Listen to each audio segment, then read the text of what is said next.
Welcome to episode 11.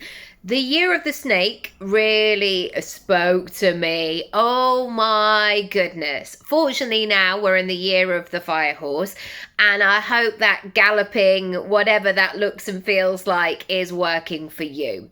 But the year of the snake landed on my 25th year of being a personal brand, working for myself.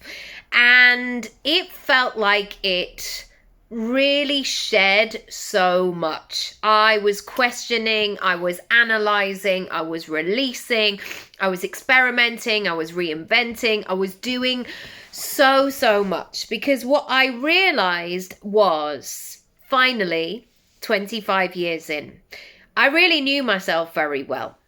And I also knew the way that I thrived, the way that I excelled was really about listening to myself and working with that.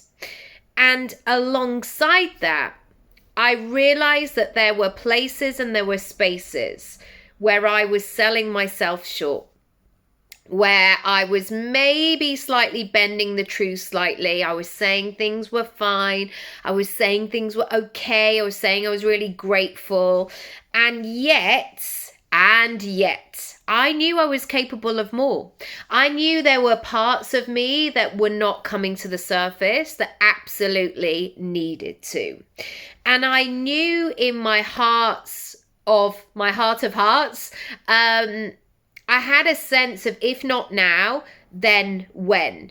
Because the upgrades, the next version of me, they were ready. They were almost sitting in the reception, waiting for me to go and get them. They were ready, the next thing. And yet I was pretending they weren't there. I was making them wait unnecessarily. And so I would love you to grab a piece of paper for this episode and a pen.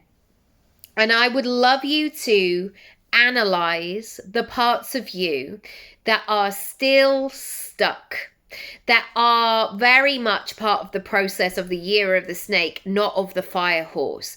The old parts of you that need shedding and releasing and letting go once and for all. And I want you to recognize how you are seeing yourself, and also how other people are seeing you. Now, that can be a difficult thing to control, because it's like, well, I don't know how everybody else sees me.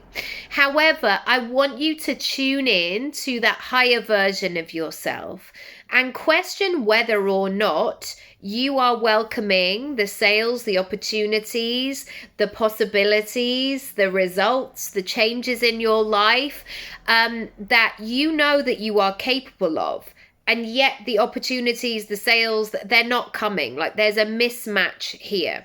So what do you need to do, and who do you need to be to make sure that that is all in alignment?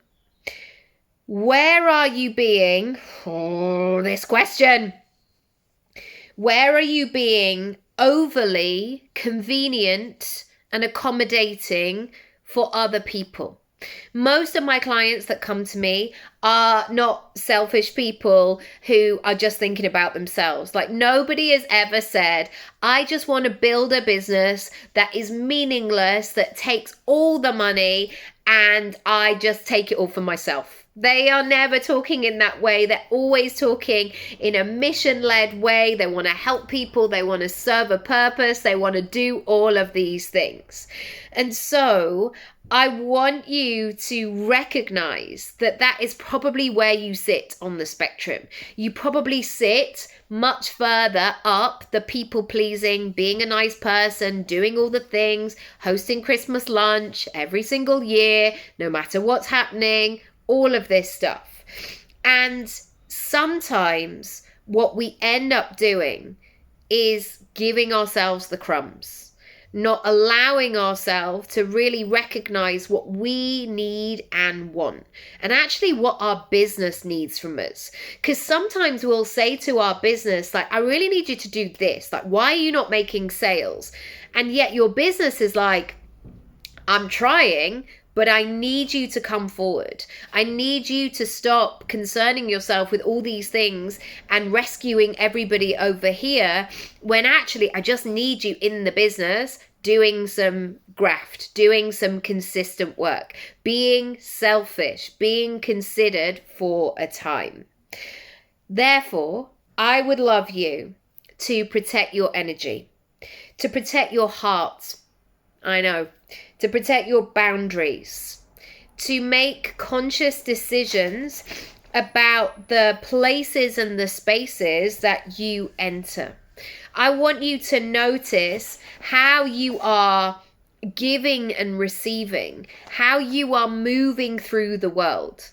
Because I know this, you are really capable. You have the skills, the talent, the experience, the book knowledge that you've absorbed. It's all in there. But often the final part that is missing, that is going to unblock and unstop you from doing it and move you into that momentum, is your mindset and the way that you see yourself and the vision that you hold for yourself. Are you in a place where you are proudly and purposefully walking towards that? Or are you staying small and doing all the things that may give you the ego hit, may give you that dopamine hit where you're a good person, but are you actually ultimately spending time doing the big things? Oh, it's juicy. I would love to know. If you haven't checked out the full workshop yet, I will link it below. If you haven't subscribed to the Secret series, again, please do so. That's going to be great, so you can follow along. And finally, if you are ready and you know, actually, Nikki, I need to move into this fire horse energy, book a free complimentary free and complimentary mean the same thing, Nikki. Book a call with me, email me, put call in the subject, and let's have a chat about your next moves, where you're going next, and I'll see you in the next episode. Lots of love.